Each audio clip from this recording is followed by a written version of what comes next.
Good afternoon, everybody. Okay. As Harry and Ron walked back to the castle for dinner, their pockets weighed down with rock cakes they'd been too polite to refuse, Harry thought that none of the lessons he'd had so far had given him as much to think about as tea with Hagrid. Had Hagrid collected that package just in time? Where was it now?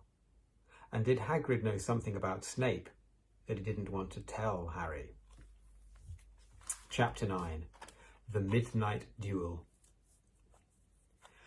Harry had never believed he would meet a boy he hated more than Dudley. But that was before he met Draco Malfoy. Still, first-year Gryffindors only had potions with the Slytherins, so they didn't have to put up with Malfoy that much. Or at least they didn't until they spotted a notice pinned up in the Gryffindor common room which made them all groan. Flying lessons would be starting on Thursday, and Gryffindor and Slytherin would be learning together. Typical, said Harry darkly. Just what I always wanted, to make a fool of myself on a broomstick in front of Malfoy. He'd been looking forward to learning to fly more than anything else. You don't know you'll make a fool of yourself, said Ron reasonably. Anyway, I know Malfoy is always going on about how good he is at Quidditch, but I bet that's all talk. Malfoy certainly did talk about flying a lot. He complained loudly about first years never getting in the house Quidditch teams, and told long, boastful stories which always seemed to end with him narrowly escaping muggles in helicopters. He wasn't the only one, though. The way Seamus Finnegan told it, he'd spent most of his childhood zooming around the countryside on his broomstick. Even Ron would tell anyone who'd listen about the time he'd almost hit a hand glider on Charlie's old broom. Everyone from wizarding families talked about Quidditch constantly. Ron had already had a big argument with Dean Thomas, who shared their dormitory, about football. Ron couldn't see what was exciting about a game with only one ball, where no one was allowed to fly.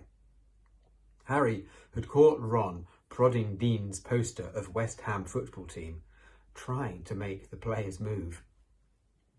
Neville had never been on a broomstick in his life, because his grandmother had never let him near one. Privately, Harry felt that she'd had good reason, because Neville managed to have an extraordinary number of accidents, even with both feet on the ground. Hermione Granger was almost as nervous about flying as Neville. This was something you couldn't learn by heart out of a book. Not that she hadn't tried. At breakfast on Thursday, she bored them all stupid with flying tips she'd got out of a library book called Quidditch Through the Ages. Neville was hanging on to her every word, desperate for anything that might help him hang on to his broomstick later. But everybody else was very pleased when Hermione's lecture was interrupted by the arrival of the post. Harry hadn't had a single letter since Hagrid's note, something that Malfoy had been quick to notice, of course. Malfoy's eagle owl was always bringing him packages of sweets from home, which he opened gloatingly at the Slytherin table.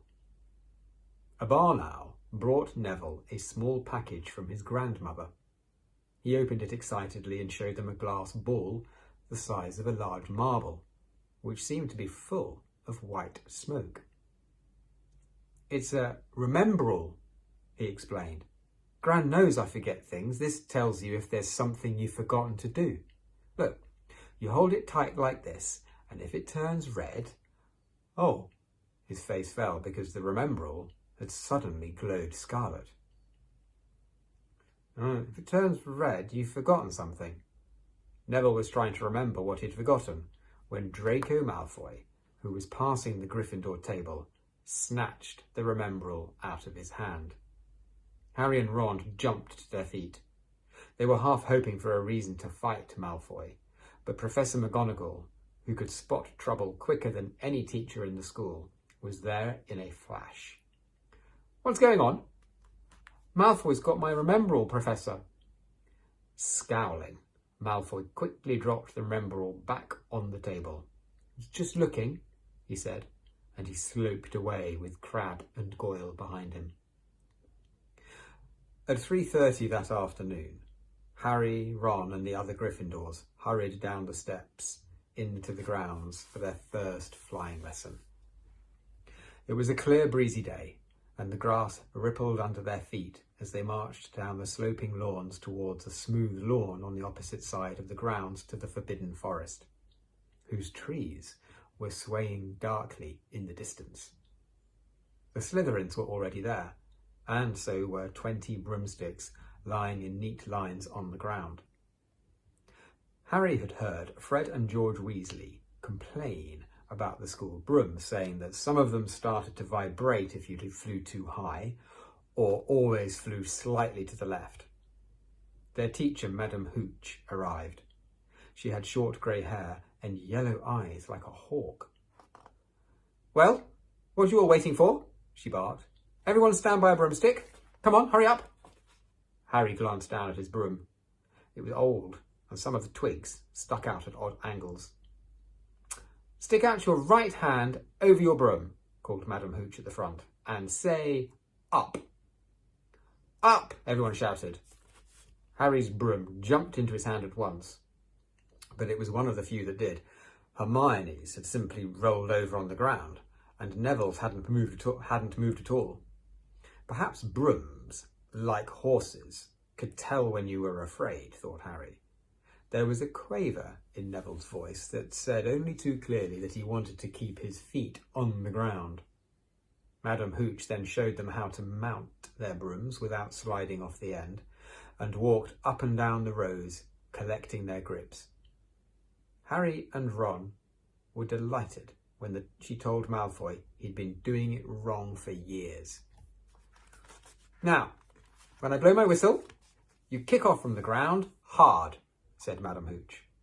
"Keep your broom steady, rise a few feet, and then come straight back down by leaning forward slightly.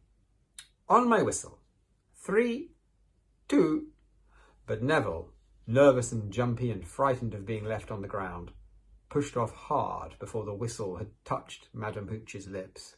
"Come back, boy," she shouted, but Neville was rising straight up, like a cork shot out of a bottle. 12 feet, 20 feet.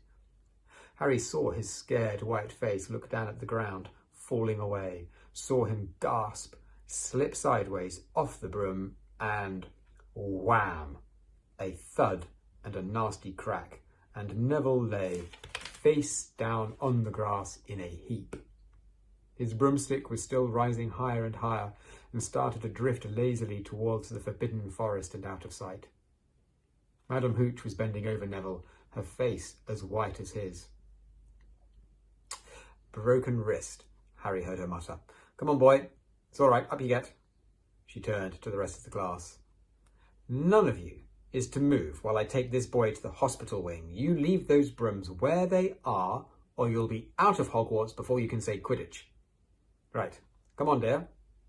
Neville, his face tear-streaked, clutching his wrist, hobbled off with Madame Hooch, who had her arm around him. No sooner were they out of earshot than Malfoy burst into laughter. "Did you see his face? The great lump." The other Slytherins joined in. "Shut up, Malfoy," snapped Parvati Patil. "Oh, sticking up for Longbottom," said Pansy Parkinson, a hard-faced Slytherin girl. "Never thought you'd like fat little crybabies, Parvati." "Look," said Malfoy, darting forward and snatching something out of the grass. "It's that stupid thing Longbottom's gran sent him." The Remembrall glittered in the sun as he held it up. "Give that here, Malfoy," said Harry quietly. Everyone stopped talking to watch. Malfoy smiled nastily. "I think I'll leave it somewhere for Longbottom to collect. How about up a tree?" "Give it here," Harry yelled, but Malfoy had leapt onto his broomstick and taken off. He hadn't been lying. He could fly well. Hovering level with the topmost branches of an oak, he called, "Come and get it, Potter." "No," shouted Hermione. "Madame Hooch told us not to move. You're going to get us all into trouble." Harry ignored her. Blood was pounding in his ears. He mounted the broom, kicked hard against the ground, and up he soared. Air rushed through his hair and his robes whipped out behind him, and in a rush of fierce joy, he realized he'd found something he could do without being taught. This was easy. This was wonderful. Okay, that was part 1.